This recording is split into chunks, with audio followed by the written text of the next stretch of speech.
Hello, everyone. My name is Akanksha, and I am the content marketing manager here at Delta Q Technologies, part of the Zappi group of companies.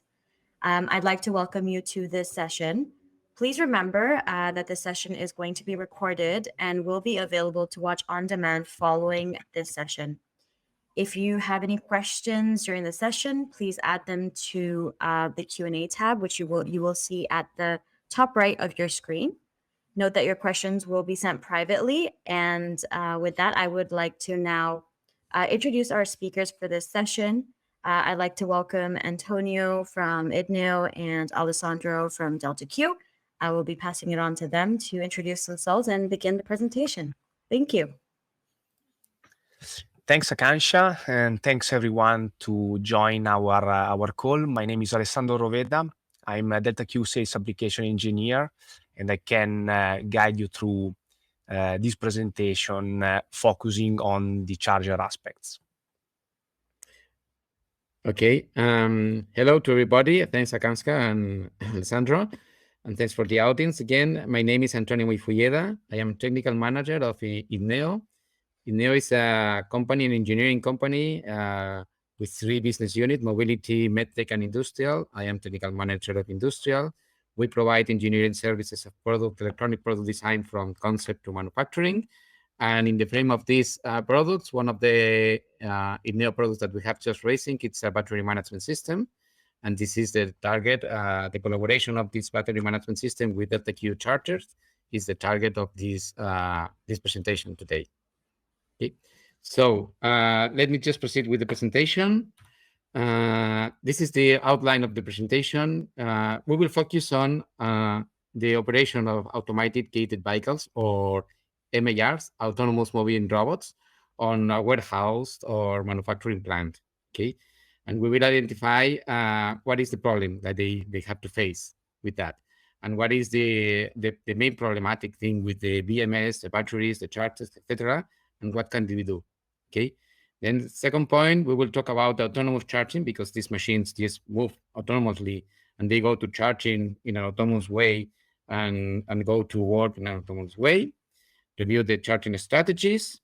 And then I will start speaking about the role of the BMS in the warehouse performance, why the BMS and the algorithms, and it's critical on the whole system. So we are not thinking and looking at the BMS and the charger as unitary elements. We are evaluating what is the impact of those elements on the performance of the final solution.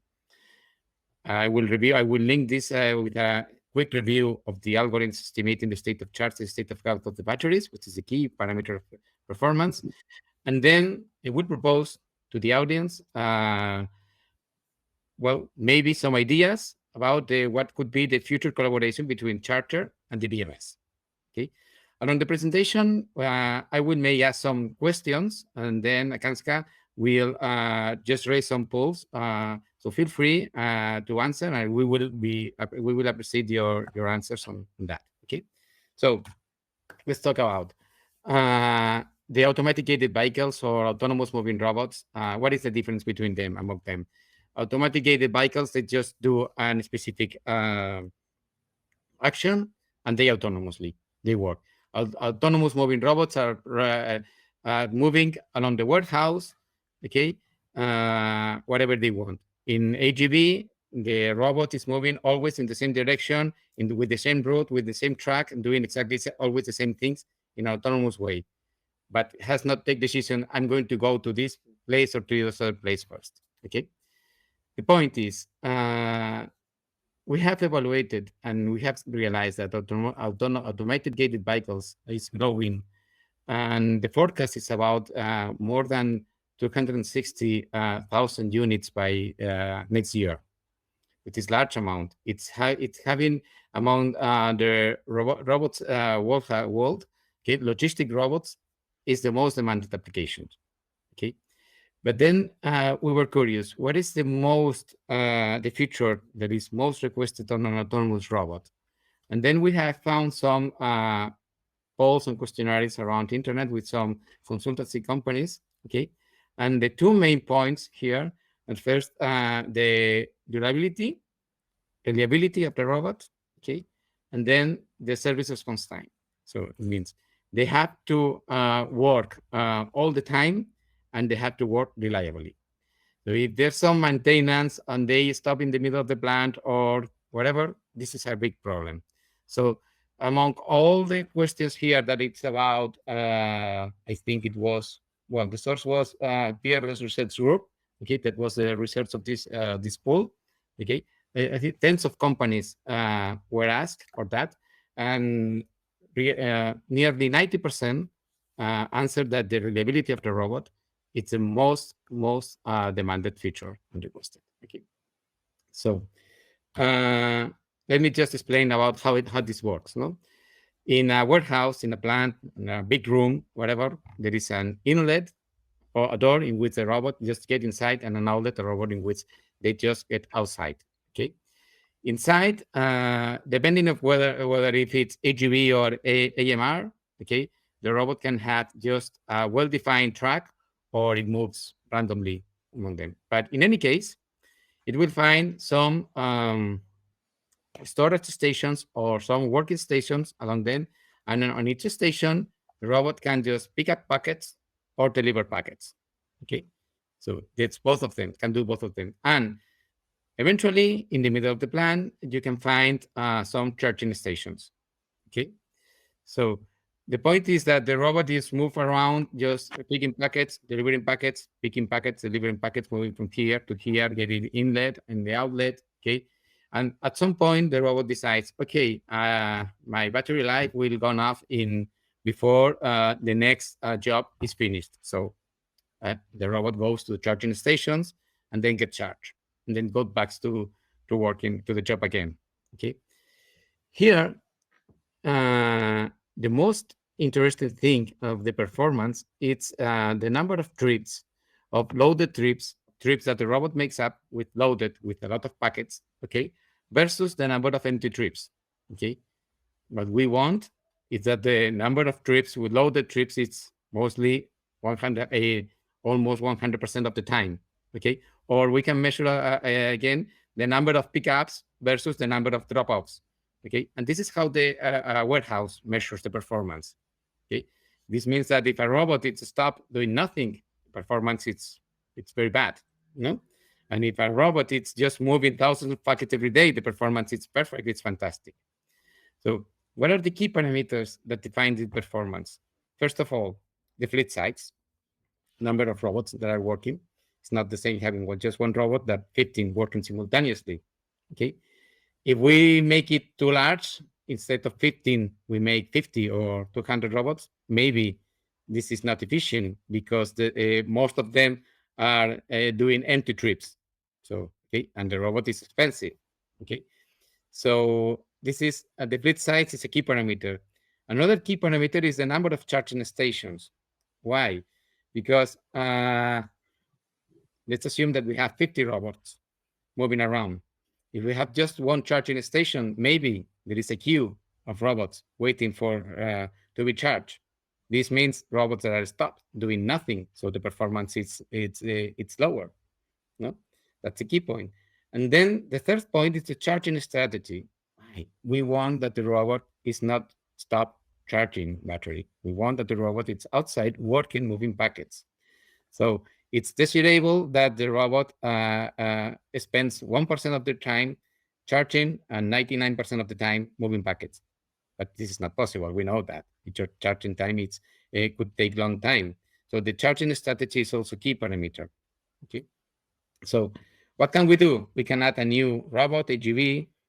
We can optimize the facility layout, which means to define what are the drags and the routes of the robots we may do in a synchronized way to optimize the performance, or we can improve utilization of the AGVs, okay, which is also it's related with the optimization of the charging strategy. So let's talk about the charging strategy. We have two alternatives: battery swapping and opportunity charging. Battery swapping, what does it mean? It's manual exchange of the battery. So it just a person just takes the robot, removes a battery, and just put a new one there. Availability, okay, swapping, it's about 3 minutes of time. So the battery charge, it's about 3 minutes. In this sense, if the battery lifetime is 8 hours, spending 3 minutes of battery swapping every 8 hours seems very efficient, no? That could be, okay? Battery cost. We know that the battery cost could be less, could lead to a less battery efficiency, okay? Because automatic battery exchange could be expensive in this line, okay? Do we have a battery backup? Yes, we need it. We need a lot of batteries as backup and for replacement, okay, in this line. And do we need some personal cost, some labor cost? Yes, because we need a person that remove and change the battery, and we have to pay for this person as well, okay? And do we need charging station? No, it's not required. Opportunity charging, this means that the robot just takes the opportunity of going to charge when it detects that the battery is going up, okay? The target is the availability of the robot. The charging takes at most 10% of the working time. This is target, okay? This is mostly what it has been proved that can be done with lithium batteries, okay? The battery cost, okay. We know that rechargeable batteries are a bit more expensive than the non-rechargeable batteries. Okay, this is not. But again, do we need battery backup? No, it's not required. At least we don't need a battery backup for all the robots all the time. We need some backup maybe for some eventual event. Okay, so this goes to a cheaper thing and less space required for the battery storage. Okay, labor cost, we avoid it. It's not needed. We just need for maintenance. But one of the targets is that the maintenance is reduced to be completely autonomous. So there's no labor. Okay. And charging station, yes, we need that charging station. Okay. But then we have some key points to consider that I will just pass the word to Alessandro to explain about these the key points to consider. Again, Akanska will just raise a poll here of what is your preferred method of battery strategy. So feel free, please. I will appreciate the answer. So Alessandro, please proceed as you will with the key points to consider on battery strategies. Thanks, Antonio. Thank you very much. So the key points that needs to be considered for the charging process are the timing of the charging process. A possible question here or doubt can be when a customer has to perform the recharge process, the customer or the AGV. This is strongly impacting on the system overall productivity of the system. Performing or sending, say, the robot at the right time at the charging station is something crucial.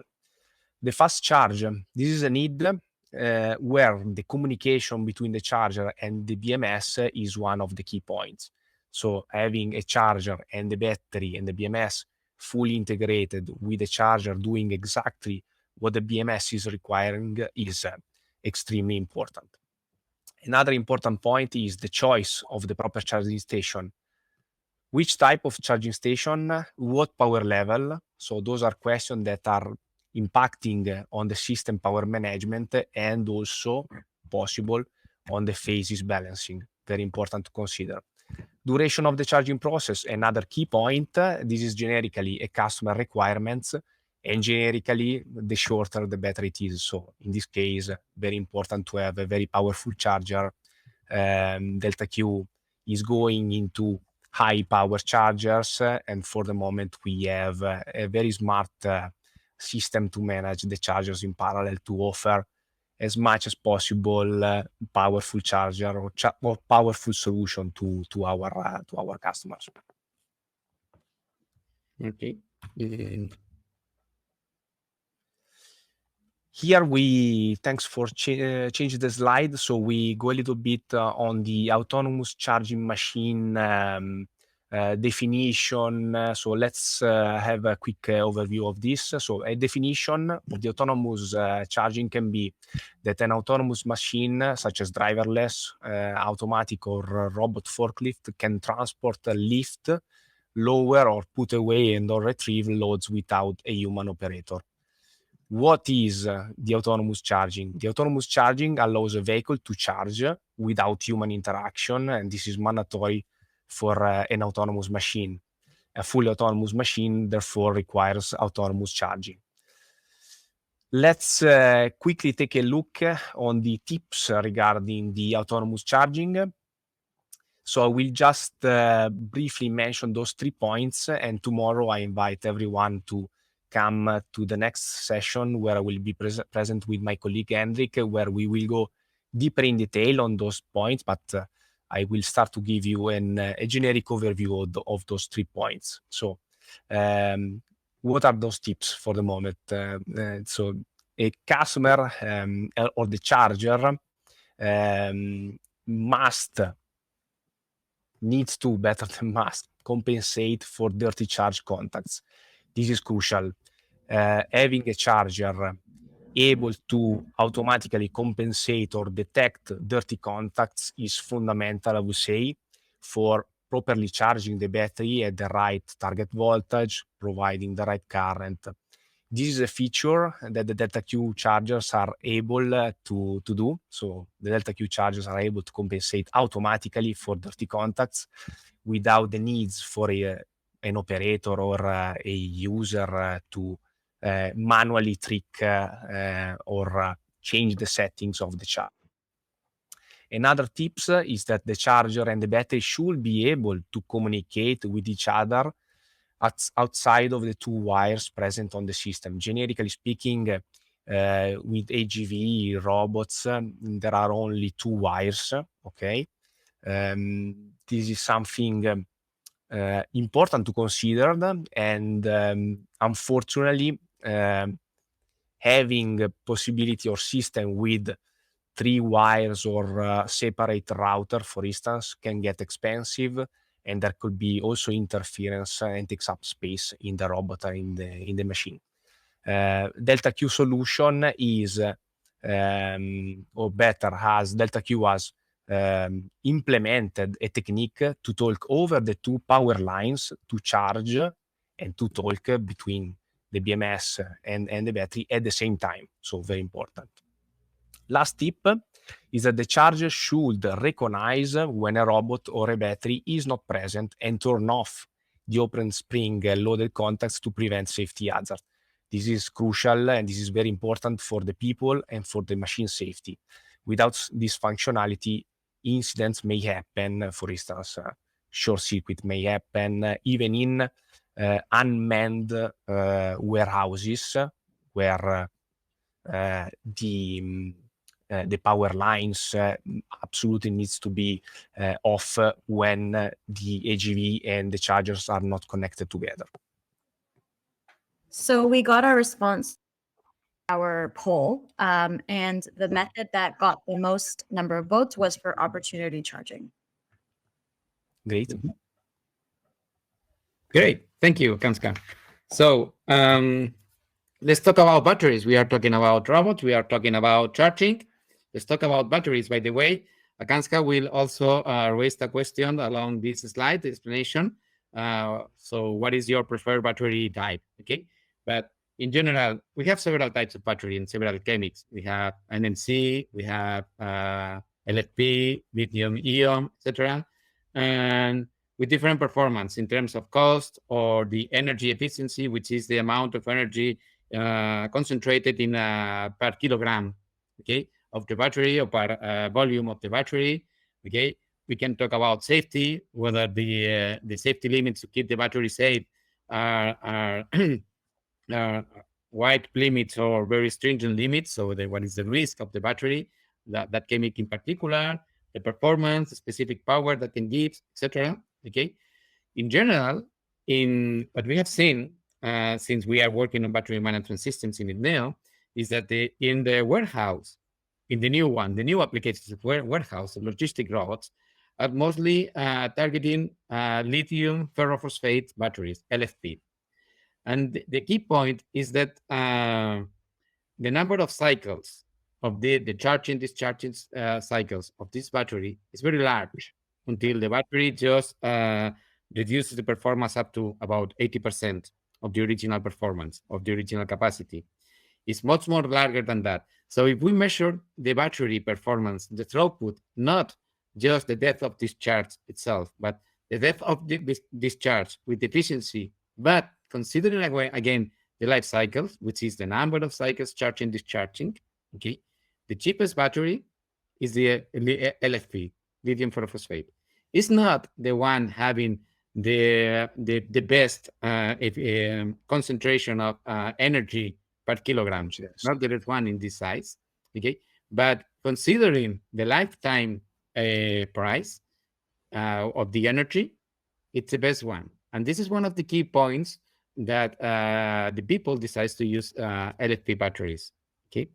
This is one of them. The second one, it's that 6,000 cycles means that you can use the same battery along 3 years, which is, as I mentioned at the beginning, one of the wishes of all warehouses. No maintenance, just one standard robot that during 3 years or during 2 years, I don't want to just do any kind of maintenance. No?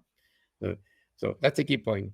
But then we have the drawback, which is the error sources that we have on the state of charge estimations. We have 2 error sources. First of all, if we integrate the current, just considering the Coulomb counting, I mean, considering just integrating the current that getting inside the battery during charging and the current getting outside the battery while discharging, okay?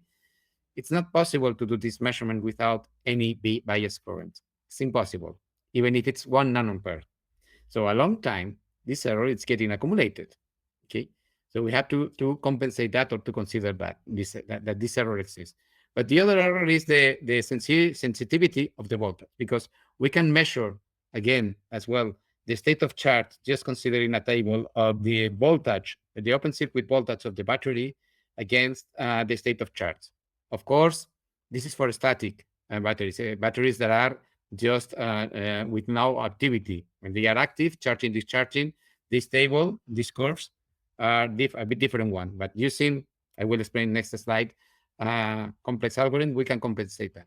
The key problem that we have with LFP batteries is that this curve, it's very flat. So this means very small voltage error, 1 millivolt or 5 millivolts, can change the state of charge estimation based on the voltage, okay, in maybe 20%. So we have these 2 sources of that of error. One of them is not related to the GEMIT, to the lithium phosphate battery, but the other, the voltage sensitivity, given the flat response of the open circuit voltage versus the state of charge, it is, okay? So I would like to know, Kanska, do you have some answer about the poll? What is the preferred battery type in the audience? Yes. So for the preferred battery type, about 40% of the poll attendees said LFP, and then 32% said NMC, and then 28% said other. Okay. Perfect. Nice. Thank you very much for your answers. Very appreciated. Antonio, I personally voted NMC because I like NMC chemistry. Okay. Thank you, Alessandro. No problem. Okay. Then let's go to the state of charge strategies and techniques that we can have from the battery management system. Okay. Yeah, at this point, we have several algorithms. Okay, we can do many things. The simplest one, okay, it's Coulomb counting or lookup table. Lookup table means to look at the open circuit voltage versus the state of charge. Just leave the battery without activity during 30 minutes, and then after 30 minutes of no activity, you could just read the voltage, and then you can have relatively great state of charge estimation. Is it this practical? No. No, for several reasons. First of all, in an application as this one, nobody wants to wait 30 minutes before reading the state of charge. The robot must be working on. Okay. Yeah. We cannot. I mean, the robot has to be moving packets, not waiting for any information of the state of charge. And second is that the trackable battery degradation, the curve of open circuit voltage versus the state of charge changes again with the state of health of the battery. with the number of cycles, charge-discharge cycles. So just the lookup table is not practical. We need more smarter algorithms. It is true that accurate measurements or with accurate characterization, the estimation error of a state of charge of lookup table moves along 3-5%. Okay, that. Then we have Coulomb counting, which is what, as I explained, integrating the current that gets inside the battery while charging, integrating the current what it gets inside while discharging, considering as well the temperature of the cells, just to consider what is the Coulombic efficiency, which is the amount of the current that it's truly translated to stored energy. Okay, we have the drawback of the current measurement bias, and we have this drawback of the error accumulation. Okay, and we need to implement some smart algorithms to estimate the capacity, the total capacity of the battery a long time, because the capacity is just removing with the degradation of the battery. Most traditional methods right now on this type of BMSs and this type of battery uses a combination of lookup table and Coulomb counting. Okay, both of them taking the advantages of one or the other. Okay, to estimate the state of charge. These are the simplest method in a BMS that it's battery power and doesn't have powerful computing capabilities.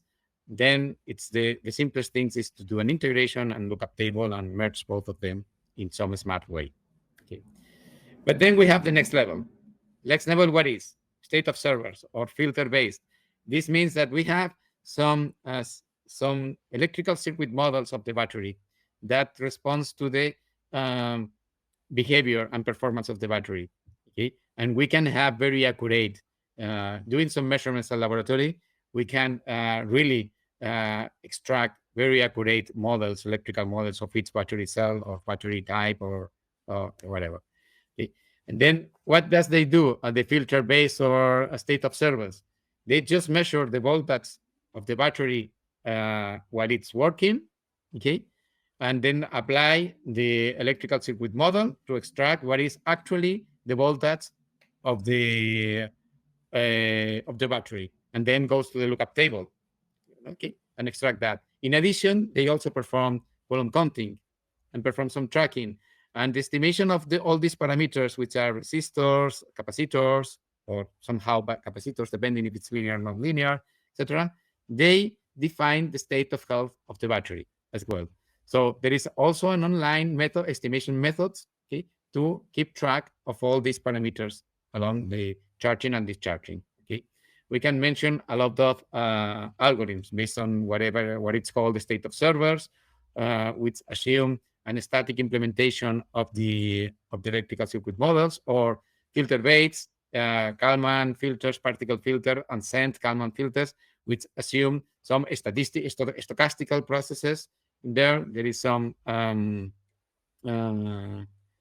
errors in the measurements, consider some errors in the measurement, consider some dispersion. Okay, we have analyzed all of these methods, or several of these methods, several of these algorithms. We are in Idneo, we are investigating actually several strategies for a state of charge and implementing complex methods. And we are evaluating the performance of several algorithms of this type, okay? And we have some results from Idneo and also from the publication, scientific community, okay? There is a lot of that. So let's do, for example, I have mentioned the voltage drifts, voltage error, and current bias. Okay, so in this graph, in the upper graph here, just forget about the right side measurement, because this is the end of the simulation. Okay, let's consider what is the trends of all these curves. All these curves means they are comparing up to 8 different electrical circuit models with the same algorithms, which is in this case is Ansend Kalman filter. It's the most accurate algorithm that we have able, not considering the complexity, just focus what is the best that we can do. Okay, all of them, if we put in the simulation a current drift, all of them, the error gets accumulating a long time and keeps growing. it is true that the algorithm is very accurate, and this means that we can hold a relatively long time with an accumulated error below 2%. True. But if we increase this time not to 10,000 seconds, if we increase it, or minutes, if we increase it to 1 million of seconds, this trend will be higher than that. And the same happens if we assume there is a voltage drift. When we measure the voltage, it's not possible to measure the voltage without a drift. The same happens. We see that a long time, the error is getting accumulated. Doesn't matter what the model we use, the electrical model we use. So this means that we still need something else, or not just the algorithm, we need just some upper level processing capabilities, okay, to compensate this at some point, because the target is that we want to charge the battery from 20% to 80%, then charge the battery, then going to discharge up to 20%, then go to charging up to 80%, and along 3,000 cycles, never reach 100%, never reach 0%. So after 3,000 cycles, never know the true state of the battery. You cannot measure the true state of the battery after 3,000 cycles. That's it. That's the target of the algorithm that we are investigating right now. Okay. So, and this is one of the problematics that we have. Okay, that the error keeps increasing, and then we are investigating some higher level algorithms that takes information from other way rather than reaching the 100%. Okay, and then we have more complex algorithms, which is data-driven, which is genetic algorithms, artificial neural networks, artificial intelligence, etc. Okay, this the complexity of processing all these algorithms in real time, it's really large. We are investigating that just to understand what are the capabilities and the limitations. But the main problem, the main drawback that we have right now, that we need a really large amount of that data to validate them, to consolidate the algorithm. Okay, so we really need a long training algorithms. Okay, and it's difficult to find. So I don't know, Alessandro,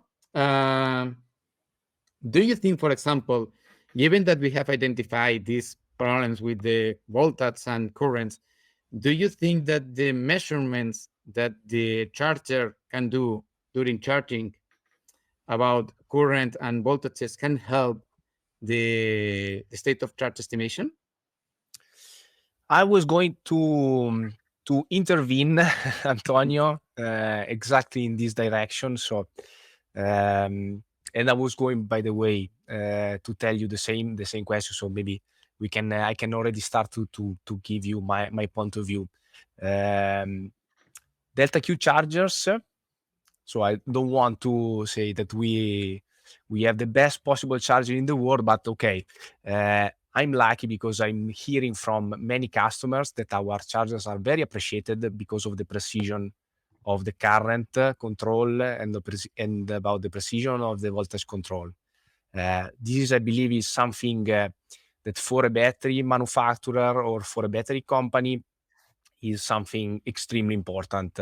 Having a charger that is able to properly control the current, having a charger that is able to properly control the output voltage is something fundamental that can also improve and improve the battery life, and say we treat well the cells that you have in your battery, and this is theoretically giving you an advantage on the market and with all your customers. What you think, Antonio?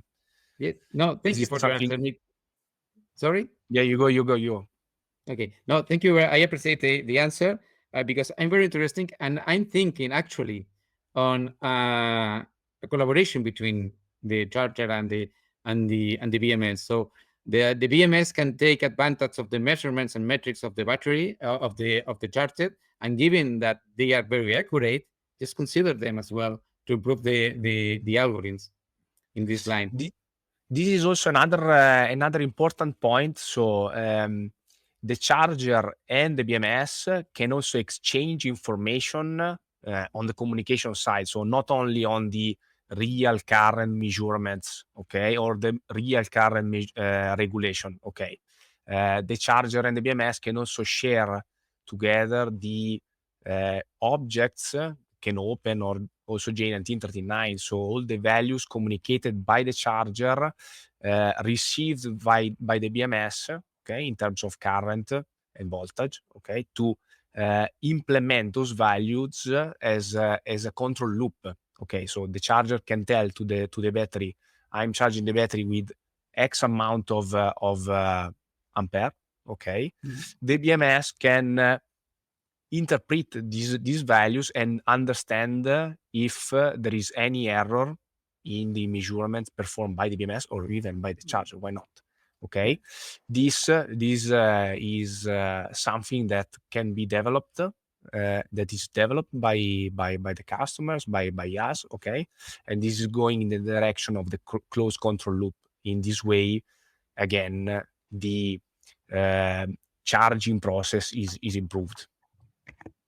Great. I think that there is a good opportunity, and this answer gives me the opportunity to start talking about this, which is this is just on a slide to show to compare what is the situation of the charger and the situation of the battery, the BMS. Okay, so in terms of operational conditions, the charger is in a static platform and it's plugged.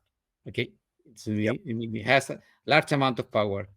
The BMS, it's on the robot in a moving platform, and it's battery power. So the optimization of the power consumption, it's a key parameter on the BMS as well. Yeah. The power consumption is not relevant on the charger, but it is critical on the BMS. The real-time operation on the charger right now, the charging time could be, I don't know, 1 hour standard. Maybe it's not really critical, the processing time. But in the BMS, for the estimation of the state of charge during discharging, during operation, it is critical. It has to implement a complex algorithms in real time. But the power consumption should be, and the complexity should be controlled. So it's a challenge in this line. Okay. The computing capabilities, I think, in this line that you were just mentioning, Alessandro, there is a potential growth on the charger because the capabilities of the BMSs in general is limited. Can be grow up, of course, can be grow up the computing capabilities of the BMS. Of course, it is possible, but it's limited by the power consumption limitation. In terms of storage capability, it's mostly the same. There's a potential growth on the side of the charger, and it's a limitation on the side of the battery. Okay, and in terms of connectivity, most BMSs right now include they have cable communications normally can communications, but some of them again with the Idneo battery management system again they have wireless connectivity. Is this critical? Depending on the application, there are some robots in general that they already have a telematic control unit, so they don't really need that the battery just reports the data through a wireless communication. Okay, but in some applications might be useful. But the charger can have cable communications, Ethernet, which is much faster, but also wireless, and it's easier to have cloud communication with the charger. Okay, so this leads me what can be done in these lines. What I think is that it makes sense that to improve the charging capabilities with several units in parallel, as you, Alessandro, just mentioned before. Okay. Yep. We can do non-wireless charging. Okay, which is enables also data transfer capabilities between the charger and the BMS. Okay, and we can add redundant voltages measurements in there, or voltages or current, whatever. You mentioned that. We can do that, and we can do that with Delta Q chargers. Okay, but in terms of data management, what can we do?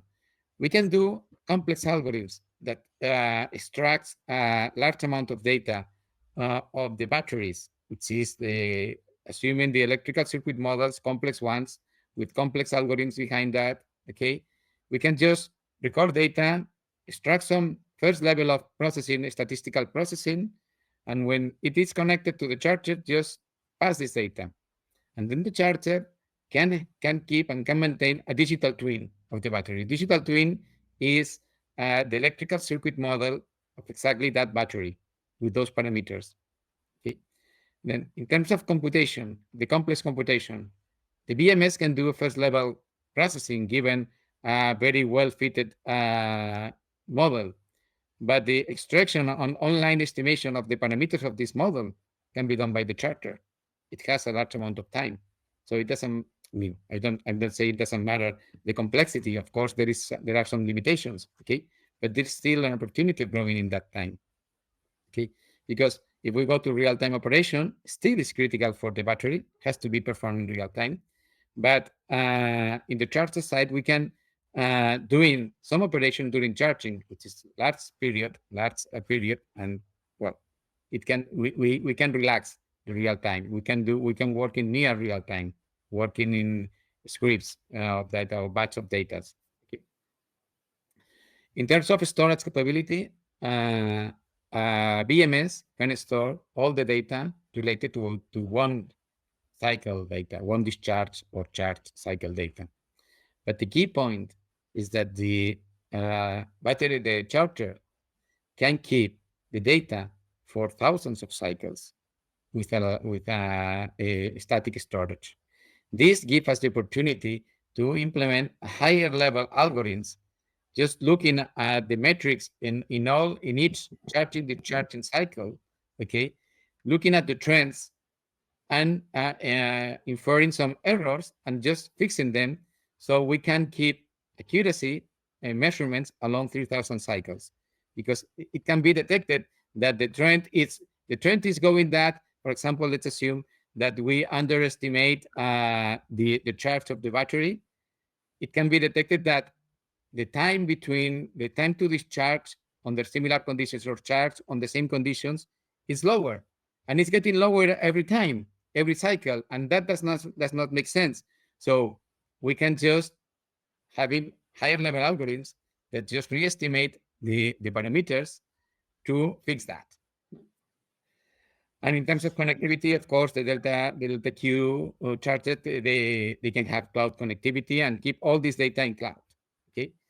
So at this point, what do you think, Alessandro, turning with, because we can implement CanOpen.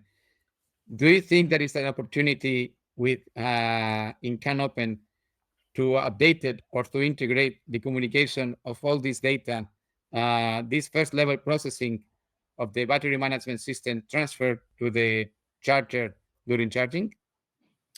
Absolutely, yes. So at the moment, we also use cloud-based services. So basically, the charger sends the data related to the charging to this external system, where in this external system, where laptops or servers better can perform all the possible calculation. But maybe this is something we can also think in the future for our future projects. Why not to have more powerful memories or microprocessor inside the chargers? Why not? If the future is going in the direction, we can think about that, where the charger starts already to store more and more data inside its memory, where the user can pull the data from the charger once in a while. Okay, basically the charger, let's imagine we are referring to 3,000 cycles. So the user automatically can pull the data from the charger every 1,000 cycles, 500 cycles, whatever, and can see already all the possible trends related to current and voltage during the charge cycles. For the moment, our actual chargers can store up to 100 charge cycles. Okay, so the user up to now can already start to see something pretty interesting and pretty appreciated already right now. But in future, for sure, we can improve also from this aspect and provide to the customer and better service. Why not? Okay, thank you, Alessandro. So No problem. now, Akanska, I don't know if you want just to raise this question. Is there an opportunity for Charger and BMS interaction to improve the warehouse performance based on autonomous charging and smart algorithms? We, before Antonio and Alessandro discuss about this, we would love for you all to submit your comments or any questions that you have regarding any of the presentation through the Q&A tab on the top right. Now I'll pass it off to Alessandro and Antonio to start the discussion. Okay. So I don't know, Alessandro, do you have some comment? If not, yeah, maybe I can start to give you my point of view. Basically, in my opinion, this is a topic strictly related to improve the overall system productivity. The charger remote control related to the autonomous charging can ensure maximum freedom to the customers to properly organize the machine charging shifts, for instance, to properly organize the system operation. Basically, having a charger that can be remotely controlled can offer maximum flexibility to organize the charge of the various components or system or devices that are in a network, and this improves the charging status of all the robots, all the machine present in the system, and this ensure to have longer or say more robots during the shifts.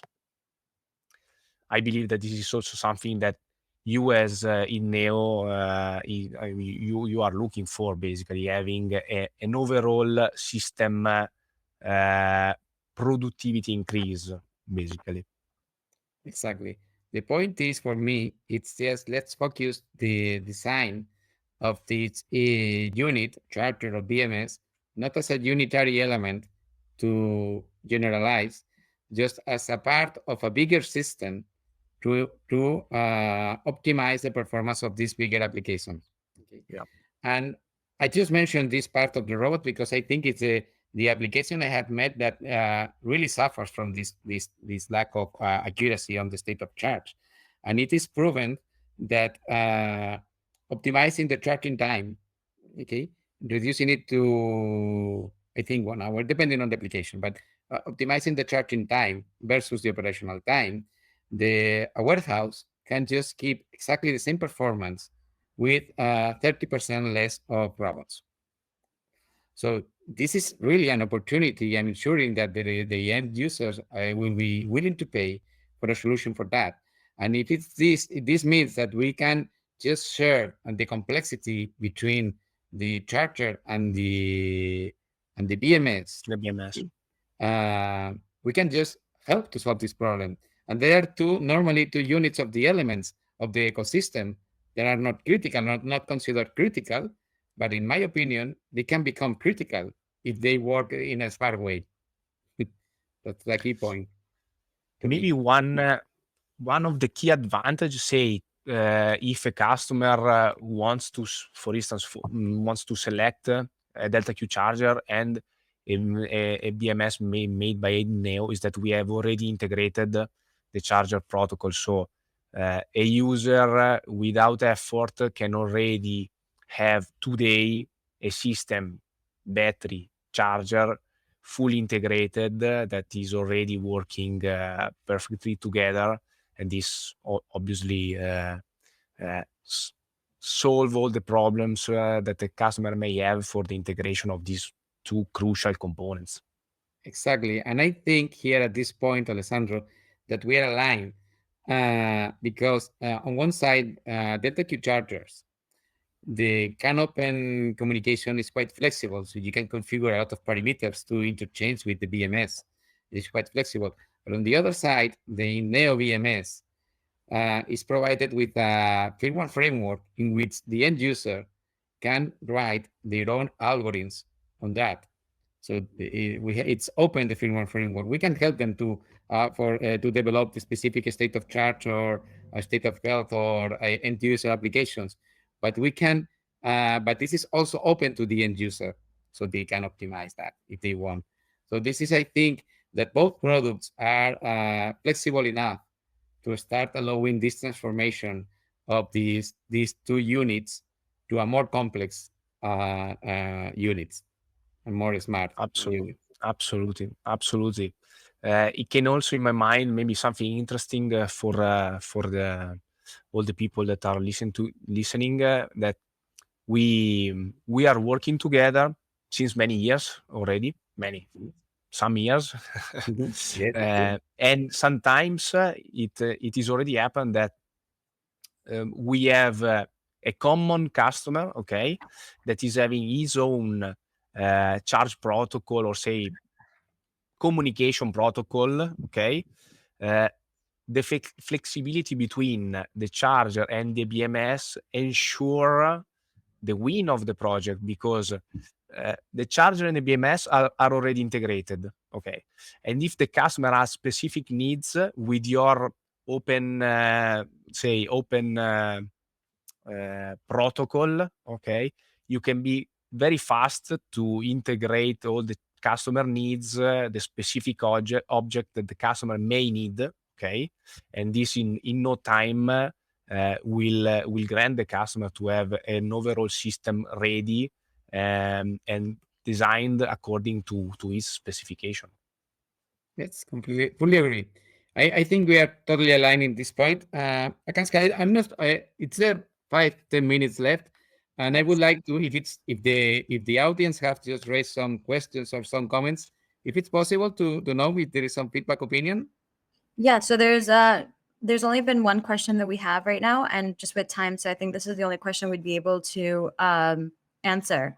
Is what's the communication protocol between the charger and the BMS, and what would you say is the preferred communication protocol? And then a follow-up was, should these communication protocols be standardized?